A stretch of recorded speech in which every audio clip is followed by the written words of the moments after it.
오늘의 아침 메뉴는 에스겔 24장 2절에서 12절, 16에서 21절 말씀입니다. 하나님은 바벨론이 예루살렘을 포위하고 공격하는 날, 즉 BC 588년 1월에 에스겔에게 이 날을 기억할 것과 끓는 가마에 양고기를 넣어 뼈가 부드러워질 때까지 부지런히 불을 피우는 비유로 심판의 메시지를 말씀하십니다. 가마는 예루살렘을 말합니다. 그런데 깨끗해야 할 가마의 모습이 녹슨 가마로 표현하십니다. 예루살렘은 이스라엘의 정치, 행정, 종교 등 모든 것의 중심이었습니다. 그러하기에 더욱 하나님이 보시기에 깨끗하고 정결해야 했습니다. 그러나 부정부패와 음란과 피 흘림으로 그들은 녹슬어 있었습니다. 가마 안에 들어있는 양고기는 예루살렘에 거주하는 사람들을 말합니다. 하나님은 그들을 심판하기 위해 수고하시는 모습으로 등장합니다. 활약을 강화하기 위해 나무를 무더기로 쌓으시고 녹이 제거될 때까지 지속해서 불을 피우십니다. 그럼에도 불구하고 여전히 제거되지 않는 녹수로 인해 여전히 남아있는 죄가 있다고 말씀하시는데 그 중에 하나가 음란입니다. 이런 심판이 있었음에도 불구하고 하나님의 분노는 풀어지지 않습니다. 그 이유는 여전히 이스라엘에 죄가 남아있었기 때문입니다. 하나님은 에스겔의 눈에 기뻐하던 아내를 빼앗습니다.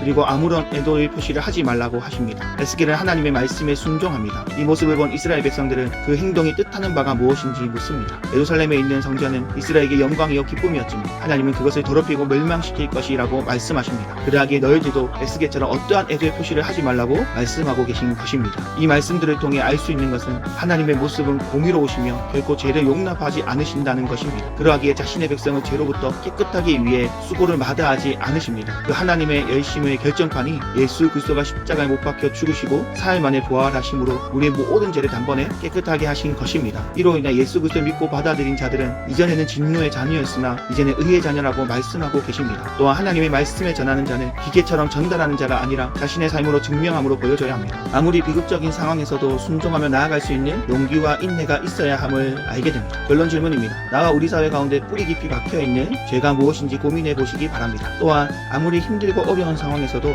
하나님의 말씀에 어떻게 순종할 수 있을지 생각해 보시는 여러분이 되기를 바랍니다.